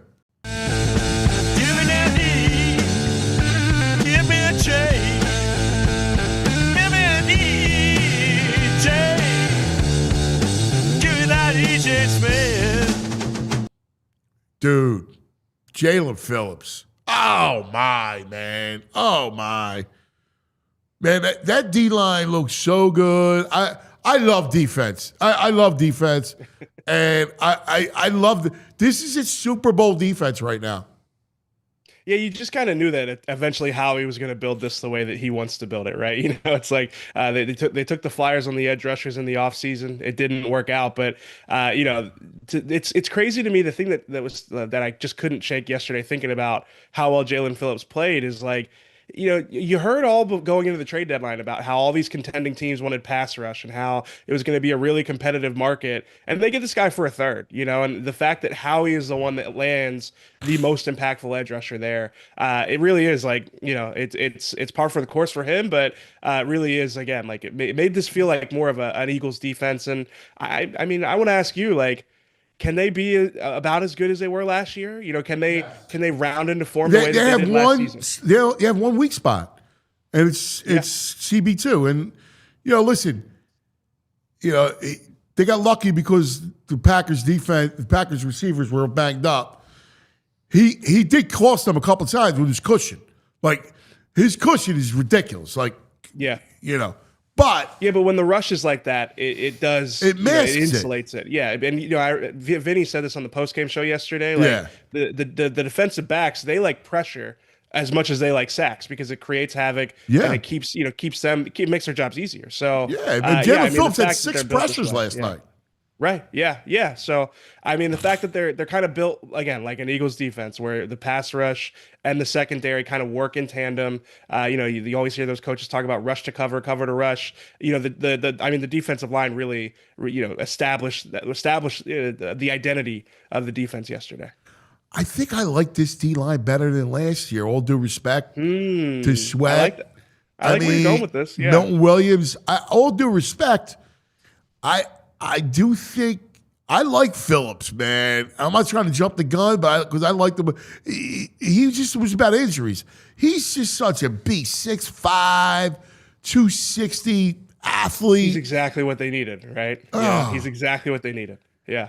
I like where you're going. I mean, I was like really like bullish on Moro Ajomo in the summer. Yeah, I got ridiculed for it. You were, on the show and you're right about him. Look, he calls out the play. Yeah, I mean, and he has played. What's surprised me about it is he's played this well without Jalen Carter being like the game wrecker we expected him to be. He's done it. He's gotten that stuff honest. It hasn't been like just the one-on-one reps that, you need that guy to win one-on-ones because of Jalen Carter there and the attention he commands. But no, he's been an impact player. There's no way to dress it up. Milton Williams played really well this year. He was better than Milton Williams last year. Jomo this year is better than Milton Williams last year. I believe that. Yeah, no, I completely agree. I think when you listen, Milton was awesome last year, and he deserves to have that last season really colored by the fact that he did it on the biggest stage in the Super Bowl. So I don't want to take that away from him, but I do think Milton had 5 sacks in the regular season. Morrow's at 4 right now. So, from a production standpoint, from a disruption standpoint, and again, he's not benefiting from Jalen Carter being they're not sliding at Jalen Carter's way every single time. Again, it's like that he's been one of their most impactful players, which is crazy because he's a late round pick out of Texas. And those are the types of players they need to hit on, right? Yeah, because they have such a top heavy roster. Yeah, without a doubt. And I just love the linebackers. We forever talked about linebackers with this team, and their linebackers are great. They're the best group. Them and the Chiefs have the best linebackers in the league. Yeah, and it's just they have to get creative to get them all on the field at this point. But honestly, it seems like it's working well. It'll be interesting. I want to hear what Fran said about it. He's going through the defensive all 22. I've been focused more on the offense, but it's just like we went from Nate Gary and the TJ Edwards is a good player, but the Alex Singletons. Now I'm starting to bring some guys up that I don't think belong in that, but that Nate Gary genre of linebacker, to go from that to he was horrible. This Jihad Campbell or Nakobe Dean. Who are you going to have out there? It really is it's a big departure from what was Nate Gary's nickname? I'm trying to remember. Was it White Snake? Oh, man. White Snake? Yeah, I think it was White Snake. It was White Snake. Yeah. Hey, it almost felt like he was actually worse than Shakiko, White Snake. Yeah, the converted safety that probably should have stayed at safety there. Yeah. It felt like with Jihad Campbell, Dean might be an afterthought for the future, but man, he's balling great right now. He's balling. Yeah, he's almost at a point now where it's like, do they let it, how he doesn't let great players leave? I guess we could talk about Milton Williams, but at some point it's Nakobe's an impact player. He is, maybe in the top 10, top 15 linebackers in the league. At some point, you just try and figure out how to structurally accommodate all 3 of those guys. I don't think you do it if you don't think that Campbell is, if you don't want to move Campbell to edge, you're going to have to really change the way the front operates. But I do wonder if he plays his way into them going we can't just let this guy leave. I know, and I love Campbell. I love the kid. So yeah, I'm with you. I'm so excited. I love this defense. I do. They're back. It feels like they're back. I love this defense. This defense is a Super Bowl defense. If they win, it's because it's kind of what I thought. I thought this would happen. I did. We talked about it. I love the Phillips move. I love the optionality. That's who they are, right? And especially if they continue to play like that on offense. My God, dude. How many give-ups are you going to call on 3rd down? And the thing about it is I know what Kevin Patullo will say when we talk to him tomorrow. He's going to mention the fact that they got into a lot of 3rd and long situations, and that that makes them one-dimensional. And from the quotes I saw after the game, DeVonta and Jaylen both talked about this was kind of the plan going in. They knew the Packers had soft zone coverages. They ran a lot of cover 6, but it's at some point, what did AJ say? You got to let your killers do the work. You have to, be the takers. They have too much talent. And also, they are in those situations too often, the 3rd and long situations. They lead the league in 3-and-out percentage. So it's you have to be aggressive at some point. You have too much talent. You're in those situations too often. It's just I heard what Baldi said. It's you have 2 guys in AJ Brown and DeVonta Smith who can go up and get the ball in a jump ball situation. And if you're not taking advantage of those matchups, I think that they've gone too far down the turnover avoidance spectrum. On that last drive, he goes to AJ. To DeVonta. Right, yeah. Come on, dude. And they don't chase points. right before halftime. They never do that. Yeah, like that was chasing threes. Go Yeah. chase a three. Yeah, absolutely. Especially in a game like that. I mean, it's just it is true that like the turnover avoidance is how they win these games so often. But it is also it doesn't have to always come at the expense of being aggressive and like late, especially late in a half scenario. Like that turnover, if they turn the ball over there, it doesn't affect the game that much because you're going into halftime anyway. Exactly. So yeah, to me, it's just it's gotten overly conservative. But I do think I think that I don't think this is a singularly Jaylen thing. I don't think this is a singularly Nick thing. I think that they are in lockstep with this, this approach. Now, Jaylen because frustrates it's me where it's, dude, just throw the freaking ball. Like, he just is late, holds on to it. Dude, just throw. Like, if you, God forbid, there's a zone. If they drop into a zone, he can't beat a zone consistently. Yeah, I mean, we said it yesterday, that the Packers are a zone-heavy team, and it was a little bit confounding watching the first half offense. Like, it's like, did you guys not expect this? Did you guys not Dude, think I can that show you where the had a zone windows are beaters? going to be. Yeah. I mean, he hit one early over the middle. I'm like, all right, Yeah. But then that especially I'm going through the third quarter. It's like they finally schemed a few things open. And you're right, Jaylen. He missed to Calcaterra on the seam ball, and then AJ's open on a crosser, and he doesn't get to. I don't know if it was where he's at in the progression, but still, yeah, there's some missed opportunities there. It was not a crisp Jaylen game. It wasn't the performance that would have helped me out with my Jalen Hurts is going to enter the MVP conversation. I thought of you last night, bro. I wasn't going to say anything. I thought about you. I knew. I figured that's why you wanted to have me on. Nah. I mean, listen. Over the coals for that one. No. I listen, because ultimately, I don't want to see it. I never think he's just not that kind of quarterback. Like that's not who he is.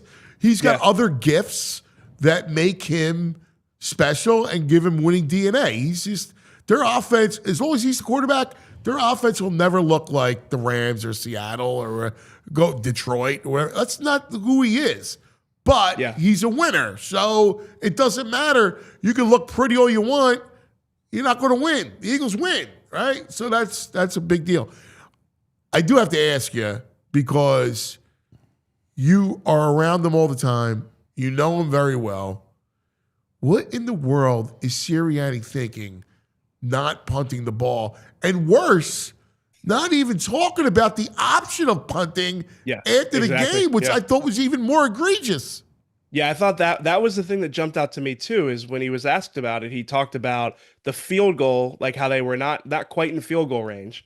And the field goal, of course, you're going from 3 to 6. It doesn't make that much. I mean, it makes a difference, but the risk isn't worth it. I understood what he was saying there, but he didn't acknowledge the punt. And I've gotten I've talked about it with some of the the commenters on my story today. It's 15 yards in most scenarios is inconsequential. That is why most times you would go for it in that situation. At the end of the game, when the opponent has no timeouts, there's 30 seconds left. 15 yards, it's a big deal. You're hoping 20, 25 yards, but if 15 yards is your worst case scenario, that's significant. That could be the difference of the game there. I mean, it probably would have been the difference of the game. I got news for you. He completes that ball on first down. Yeah. The game's going to overtime. Yeah, exactly.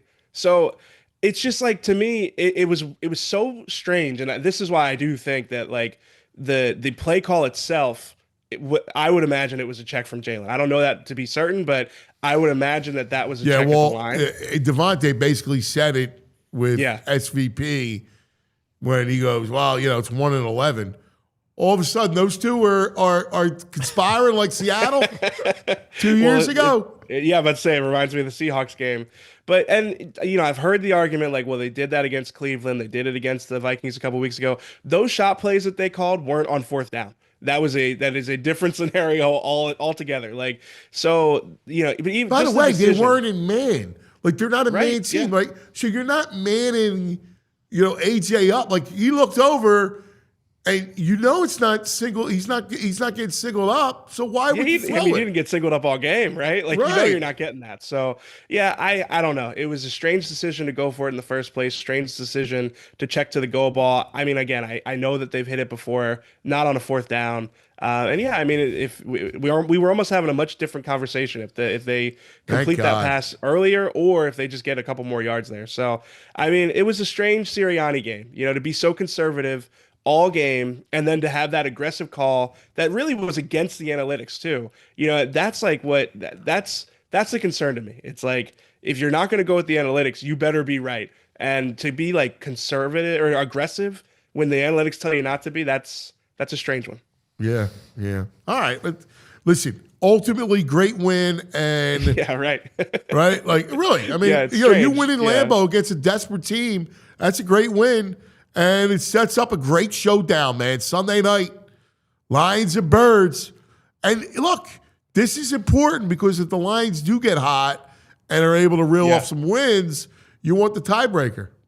Yeah, I mean, that home field advantage against the Lions would be huge. I think my early thought on this Lions game is that, like, I feel like you can throw away a lot of this Packers tape. Obviously, the Lions are really talented defense, but they play so differently than the Packers. It's a lot more man. So I don't know. I mean, it feels like the issues that ail the Eagles offense will still be there after the Lions game, even if it goes well. But I do think there's reason to not really worry so much about how it looked against the Packers going into this one. Yeah, I think it's a shootout Sunday night. Yeah. It's like, for right now, and it shouldn't be this way, but with the Eagles offense, it's like styles make fights. If they've got a man-heavy team, a team that wants to blitz a lot, they've kind of got answers against those things. And if they can get the run game going, that is going to be, the great equalizer that opens up the passing game. But in those situations where it becomes like pass heavy, run game's not quite working, and you're going against a zone heavy team, I mean, it's a legitimate question, and it's really a question for the postseason at this point, is if they get into one of those matchups. 2:00 today? Yeah, 2:00. I'm excited for Fran's film breakdown. I've been texting about the offense, and he keeps telling me, let me just enjoy the defense for a little bit before I dive into that offensive tape. So we'll go through all of it at 2. Sounds good, buddy. Looking forward to it. We'll be watching EJ on the Xfinity mobile call-in line. Thanks, brother. Appreciate it, buddy. All right, time now to go back in the day. We're going back. We're going back. We're going back in the day with True Mark. Oh, yeah. The suspect's got a smile. Yeah, man. I like this one. I don't know if this is an actual photo from a high school game. And if it is, this guy looks crazy in high school. But this is a throwback that's going around. He's a famous comedian who's played basketball. And this is a picture of him playing basketball back in the day. Larry David. Oh, my God. We're number 9. Now, I don't know if this is just like a pickup game in L.A. or something. He's not in high school. He looks like he's 47 years high old. School, that would That's be a grown man. He's got children. Amazing if he was in high school with that hair. Oh, my God. Look at that. But they're in a full uniform. It's not like it's an intramural game. Like, where is playing that? The league. He's playing in the league. That's not full high uniform school. in leagues like that. That's incredible. Barn burner game, too. Did you see the score? No. 6-4. Oh, yeah? LD. So there's been...